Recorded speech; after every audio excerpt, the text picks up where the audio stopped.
बोलो भारत माता की। ಬಾಬಾ ಸಾಹೇಬ್ ಅಂಬೇಡ್ಕರ್ ಅವರಿಗೆ, ಬಾಬು ಜಗಜೀವನ್ ರಾಮ್ ರವರಿಗೆ, ಸನ್ಮಾನ್ಯ ನರೇಂದ್ರ ಮೋದಿ ಜಿ ಕಿ, ಭಾರತೀಯ ಜನತಾ ಪಾರ್ಟಿ ಕಿ. ಎಲ್ಲ ಆತ್ಮೀಯರೇ, ಈಗಾಗಲೇ ನಮ್ಮ ನಗರ ಎಸ್ ಸಿ ಮೋರ್ಚಾ ಅಧ್ಯಕ್ಷರಾದಂಥ ಮುರಳಿಯವರು, ಮುನ್ರಾಜ್ ಅವರು ಸಾಕಷ್ಟು ಮಾತಾಡಿದ್ದಾರೆ. ನಾನೇನು ಭಾಳ ಮಾತಾಡೋಕ್ಕೆ ಹೋಗೋದಿಲ್ಲ.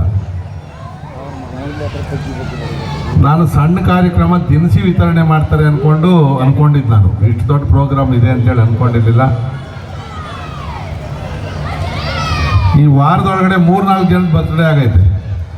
ಮುರಳಿದು ಬರ್ತ್ಡೇ ಇತ್ತು, ಮುನ್ರಾಜ್ ಅವ್ರದ್ದು ಬರ್ತ್ಡೇ ಇತ್ತು, ಮೋಹನ್ ಅವ್ರದ್ದು ಬರ್ತ್ಡೇ ಇತ್ತು. ಎಲ್ಲ ಎಮ್ಮಗಡೆ ಮಾಮ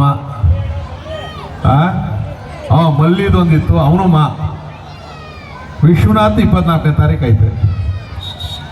ನಾನು ಯಾವತ್ತೂ ಹುಟ್ಟುದಬ್ಬವನ್ನು MLA ಮೊದಲು ಒಂದಿನ ಮಾಡ್ಕೊಂಡನಲ್ಲ. ನನಗೆ ಡೇಟು ಜ್ಞಾಪಕ ಇರ್ತಾ ಇರಲಿಲ್ಲ. 2008 ನಾನು ಶಾಸಕನಾದ ಮೇಲೆ ಹುಟ್ಟುಹಬ್ಬವನ್ನು ಡೇಟ್ ಹುಡುಕೊಂಡೆ, ನಂದು ಯಾವ ಡೇಟು ಅಂತೇಳಿ. ಒಂದು ಕಾರ್ಯಕ್ರಮ ಮಾಡೋಣ, ಜನಗಳೆಲ್ಲ ಒಂದು ಕಡೆ ಸೇರಿಸುವಂಥದ್ದು, ನಮ್ಮ ಕಾರ್ಯಕರ್ತರು ಏನಾದರೂ ಒಂದಷ್ಟು ಸಮಾಜ ಕೆಲಸವನ್ನು ಮಾಡಬೇಕು ಅಂತೇಳಿ ಮಾಡಿದ್ವಿ. ಇದರಲ್ಲಿ ಕೇಕ್ ಕಟ್ ಮಾಡೋದು, ಇನ್ನೇನೋ ದಾಬಾಗೆ ಹೋಗೋದು, ಇವ್ಯಾವುದು ನಮ್ಮ ಪ್ರೋಗ್ರಾಮ್ ಇಲ್ಲ. ಈ ಸರಿ ವಿಶೇಷವಾಗಿ ನಮ್ಮ LBS ನಗರದ ಮುರಳಿಯವರು ಏನು ನ್ಯಾಯಾಂಗ ಬಡಾವಣೆ ವಾರ್ಡ್ ಇದೆ, ಆ ವಾರ್ಡಿನ ಒಂದಷ್ಟು ಬಡವರಿಗೆ, ಏನು ಬಡವರಿಲ್ಲ, ಎಲ್ಲ ಚೆನ್ನಾಗಿ ಅವರೇ. ಇವಾಗ ಎಲ್ಲ ಮಾಡಿ ಮನೆ ಕಟ್ಕೊಂಡ್ಬಿಟ್ಟವ್ರು. LBS ನಗರ ಹೋಗಿ ನೋಡ್ರಿ, ಇನ್ನು ಅಂಬೇಡ್ಕರ್ ನಗರ ಒಂದು ಮಾಡಿ ಮನೆ ಆಗ್ಬೇಕಷ್ಟೇ. ಇದೆಲ್ಲ ಕೂಡ ಇವತ್ತು ಮನೆಗಳನ್ನು ಕೂಡ ಚೆನ್ನಾಗವ್ರೆ.